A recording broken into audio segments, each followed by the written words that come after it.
Hi guys, Heather with Featherbear Designs. I'm going to be starting my series of videos directed more towards people who are just beginning to make the cups. Sorry about my chair, it's kind of obnoxious. So the first video that I'm going to do is going to be how to measure and mix your epoxy. I am going to be showing you some of the tools that I use, what makes it easier for me. I strongly suggest that everybody does this in whatever way works for them. You can take my tips, my pointers, and what works for me and turn that into what's easiest for you. We're all different, we all work different. So really, this isn't the way to do it, this is the way I do it. So getting started, I use the gallon jugs of Amazing Clear Cast Epoxy. I have the pumps. I'm going to show you how I use those pumps, side A and side B. With the pumps, I just pump right into my little measuring cup and measure it. If I'm doing cups for myself and I'm not showing you guys the proper way to do it, I may not measure, I'll just be honest with you there, because I am adjusted to the pumps and how they work. So if you work with these jugs and you get used to the pumps and how much pressure to apply to get the same amount to come out, then you're okay with just putting that right into one container. For teaching's sake and for ease, I'm going to show you guys how to measure it out of those pumps and mix it up. So I'm going to be using these little medicine containers. I believe you can order a huge box of these off of Amazon for really cheap. If you are just starting off for a few bucks, you can get a ton of these little guys, measure your epoxy, throw them away when you're done, until you get used to what works best for you. This is going to be the easiest means of measuring and knowing how much you're using. So I'm also going to be using my silicone cupcake holder. So this is a silicone cupcake maker thingy. I don't bake, so it's a silicone cupcake pan. I don't even know what the technical term is for it, but epoxy does not stick to silicone, so you can peel it right out, you can pull it right out of here, and then you can reuse this over and over again.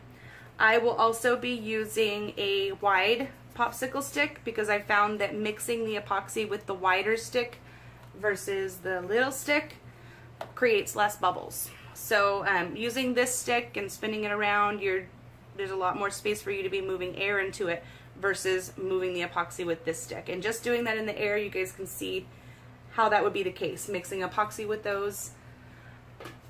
mixing epoxy with this one is going to eliminate some of your bubble drama. Okay, so I'm going to get right into it. I always start with side A because it's closest to me. You guys can see here. Let's move this where you really can see.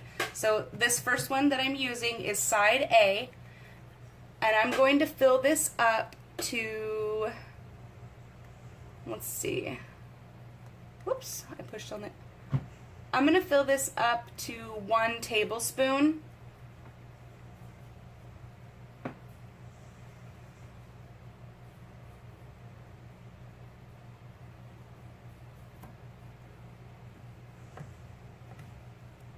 Okay.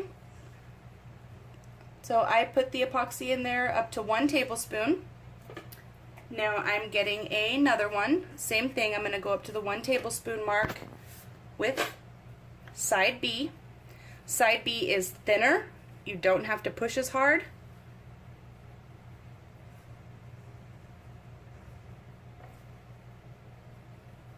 Okay? So I have my side A and my side B.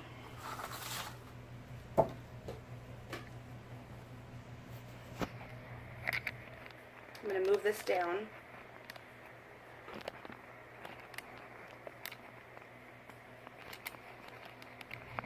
Okay, so now what I'm going to do is I'm going to still use the small popsicle stick, and I reuse these a few times, it just works for me. So I'm going to dump my two sides into one of my little silicone containers here. So I'm going to dump the first one. I'm going to use the side of my stick to scrape as much epoxy out of there as I can.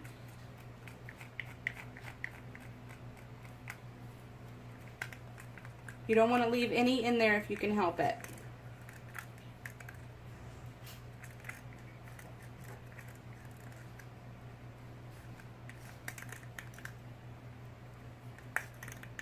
Okay, and then the side A, which is a little thicker, dump that in, use my stick to scrape the edges.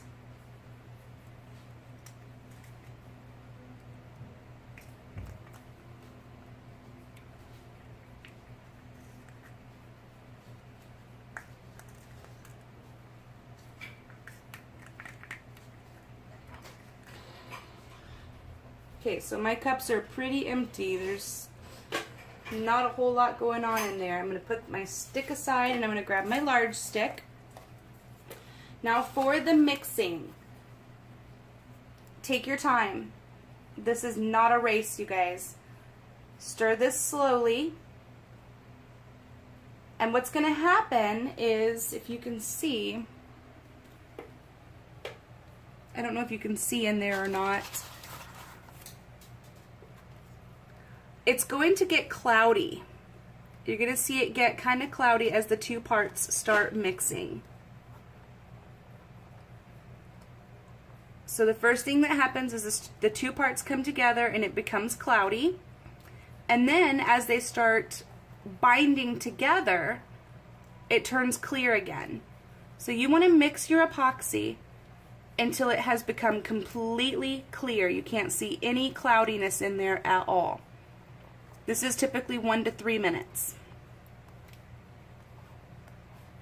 Okay, and take your time. If you're spinning these ferocious circles in here, you're going to fill it with air bubbles, and those air bubbles are going to be on your cup.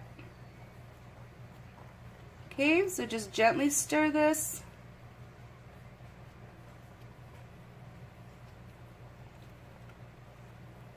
Until it's completely clear again. Now it looks to me like it's pretty clear in there, so I'm going to stop stirring. Put my stick aside. It's completely clear now. So the only other thing that I may do is hit it with a heat gun. That's going to be another video, guys. So right now it's just going to be the basic doing the epoxy. Then we're going to move to adding the heat gun as a way of getting rid of some puckers in your epoxy or some bubbles. If you have bubbles, you can hit them with the heat gun and they go away. But I don't want to do too much crammed into one video because then it just becomes overwhelming. So we're just doing the measuring, the mixing, excuse me, and I will also be showing you the application process. So what I'm going to do with this is I am going to, I'm looking for which cup, give me 1 second. Okay, so I went ahead and grabbed one of the koozies that I started before. It's just it was a white koozie, and I put the chunky teal glitter on it.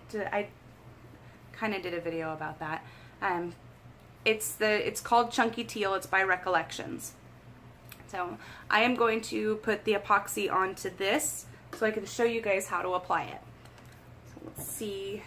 Let me see if I can move this down. I have a really finicky tripod I'm working with right now, and it's not really my friend. Be really careful. Okay. So for my epoxy application, I prefer the foam brushes. I have tried using the the synthetic paint brushes. I'm not a fan, guys. I don't like cleaning them in acetone. The acetone smells really bad. I couldn't get all of the epoxy out of them. Excuse me. This is my preferred application method. So what I would do is I just dip right into the epoxy. And I'm going to epoxy right over the top of this little thing as well. I have one of those silicone mats coming that I'm going to put down, but right now I'm just going to epoxy right over the top of this because all of these pieces that are on here, they just come right off. Like, they literally just peel right off. So I scoop up quite a bit of epoxy onto my sponge, and then I let it drip on there. And then I take my brush, especially when it's your first glittered cup. If you go in with your brush and you start doing this over that scratchy glitter, your epoxy is going to get all these little bubbles in it that you're going to be able to see. So don't do that. Your first application of epoxy should be very gentle. You should be taking your time and just gently moving the epoxy. So let me do that to where you can see. My big hand's in the way. Okay. So I drip it on, and then I just gently move it.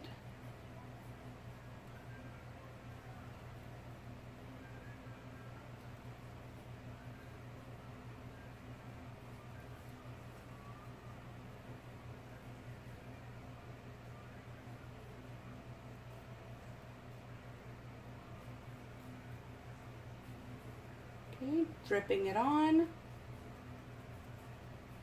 and then slowly, gently moving it over the glitter. Now, the application process of the epoxy is going to vary depending on what type of cup you have. This is chunky glitter that I put down. It's going to take a little bit more finesse than, say, an ultra-fine glitter, or if you just painted your cup, or if it's your second or third layers of epoxy. All of that is going to impact how the application goes. In this case, it was glitter that had never had epoxy over it. So again, I do not want to be taking my brush back and forth, because the scratchiness of the glitter will make bubbles in the epoxy, and it'll make it cloudy. It'll make it so that it's not clear on your cup. And if it's cloudy, it's going to take away from your sparkle. And if it's a dark glitter and it's cloudy, you're going to see it and you're going to hate it.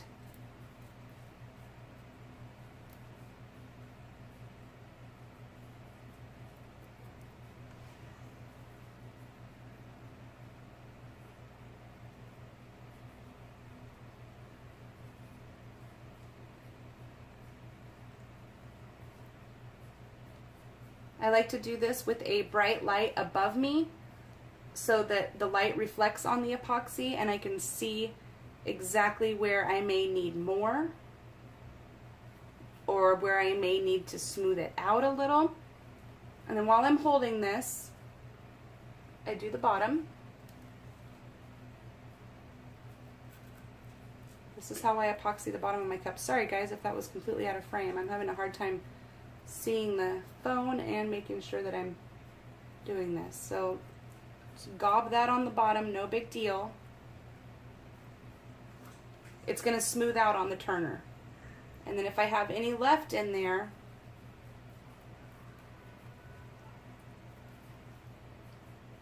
just keep putting it on there until I have a smooth coating. And you can tell the difference. When you first put the epoxy down onto the glitter, it's going to be like scratching back and forth. When you have that first good layer of epoxy on there, your brush moves a lot smoother. Okay? So that's epoxied. I'm going to put it on my turner so it can turn. I'll be right back. Okay, you guys, that was basically it. That was taking the two parts of the epoxy, measuring them, mixing them together, and then applying them to a cup. So I hope that you enjoyed this video. I'm going to have tons more of these coming, step by step by step, each time I do one of these cups in its different stages, to show you exactly how I'm accomplishing some of the things that I'm doing, and hopefully it makes it easier for all of you if you're just starting out. For those of you who are not just starting out, I challenge you to take on some of the cups that I've put out there. I want to see what you're doing, guys. So if you enjoyed the video, then make sure you like, make sure you subscribe to see what's coming up next. Thank you guys so much for the support, and as long as you guys are happy, I'm going to keep them coming.